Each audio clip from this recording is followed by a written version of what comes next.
और इस बीच बड़ी खबर दिल्ली से आ रही है, जहां पर ठगी के आरोपी सुकेश चंद्रशेखर ने दिल्ली के उपराज्यपाल को एक चिट्ठी लिखी है।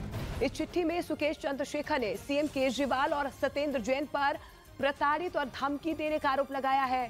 सुकेश ने आरोप लगाया है कि केस वापस लेने के लिए उसे धमकी दी जा रही है। सुकेश ने सत्येंद्र जैन पर फोन के जरिए धमकी देने का आरोप लगाया है। इसके साथ साथ सुकेश ने जेल के अधिकारियों को दूसरे कर्मचारियों पर भी प्रताड़ित करने का आरोप लगाया है। तो एलजी को एक चिट्ठी लिखी गई है सुकेश चंद्रशेखर की तरफ से, और इस बीच कई चौंकाने वाले दावे यहां पर किए गए हैं। दीपक बिश मेरे सहयोगी हमारे साथ जुड़ रहे हैं। दीपक, सुकेश चंद्रशेखर की इस चिट्ठी के क्या कुछ मायने निकाले? कई गंभीर आरोप चिट्ठी में।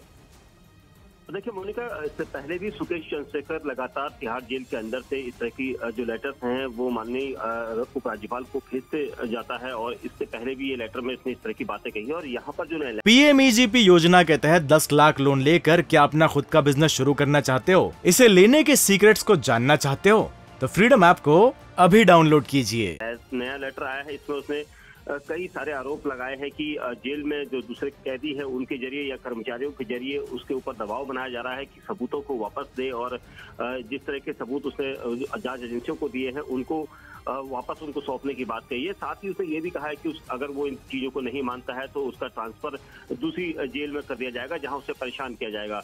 और उसके साथ ही एक आरोप ये भी लगाया है गंभीर की 31 दिसंबर को जैन के जरिए एक कहा गया कि कर्नाटक चुनाव में एक सीट उसे दी जाएगी और पंजाब में खनन का कॉन्ट्रैक्ट देने का ऑफर भी उसके पास भिजवाया गया है। तो ऐसे आरोप जिस तरह के उसने लगाए हैं, तो इसके बाद उपराज्यपाल किस तरह का संज्ञान लेते हैं ये देखना होगा। शुक्रिया दीपक, फिलहाल इस तमाम जानकारी के लिए। सुकेश चंद्रशेखर की तरफ से एलजी को एक चिट्ठी लिखी गई है। कई गंभीर आरोप यहां पर अरविंद केजरीवाल, सत्येंद्र जैन पर लगाए गए हैं।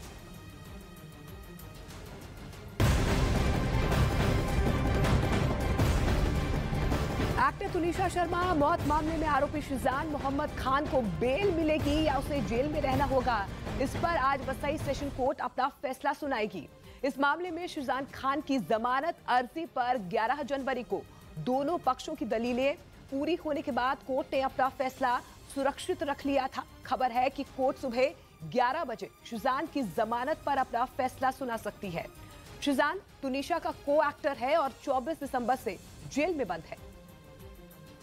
उधर तालिबान सरकार के महिलाओं पर लिए गए कुछ फैसलों पर विरोध जताते हुए ऑस्ट्रेलिया के क्रिकेट बोर्ड ने अफगानिस्तान के खिलाफ होने वाली वनडे सीरीज को रद्द कर दिया, क्योंकि तालिबान सरकार ने महिलाओं पर कई तरह के प्रतिबंध लगाए हैं। ऑस्ट्रेलिया और अफगानिस्तान के बीच 3 मैचों की वनडे सीरीज मार्च में यूएई में खेली जानी थी, लेकिन ऑस्ट्रेलियाई क्रिकेट बोर्ड ने अब इसे रद्द करने का फैसला किया। इधर खबर है कि बिहार में मकर संक्रांति के बाद मंत्रिमंडल विस्तार हो सकता है और उपेंद्र कुशवाहा को राज्य का दूसरा डिप्टी सीएम बनाया जा सकता है। फिलहाल इस बात की सिर्फ चर्चा है, लेकिन अगर यह खबर सच हुई तो फिर तो तेजस्वी को जोरदार झटका लगेगा, क्योंकि उपेंद्र कुशवाहा के दूसरा डिप्टी सीएम बनते ही तेजस्वी का तेज कम हो सकता है। हालांकि इस बात का कोई औपचारिक ऐलान नहीं हुआ है, लेकिन कुशवाहा ने अपने हाव भाव से जता दिया कि अगर डिप्टी सीएम बनने का ऑफर आया तो वो उसे ठुकराएंगे नहीं। अब ऐसा करने की मौका मिलेगा तो हम कोई सन्यासी है, मठ में हम बैठे हुए। लेकिन आरजेडी ने दबी जुबान से बता दिया कि वो इस बात से नाखुश है। अति महत्वाकांक्षा कष्टकारक भी होता है, यानी बीजेपी को हराने के लिए आरजेडी और जेडीयू ने हाथ तो मिला लिया, लेकिन कुछ मुद्दों पर उनके दिल नहीं मिल पा रहे, जिससे बीजेपी का बैठे बिठाए फायदा हो सकता है। क्योंकि नीतीश कुमार ने खुद कहा था कि तेजस्वी उनके उत्तराधिकारी हैं, लेकिन अगर उपेंद्र कुशवाहा डिप्टी सीएम बने तो उनकी ताकत कम हो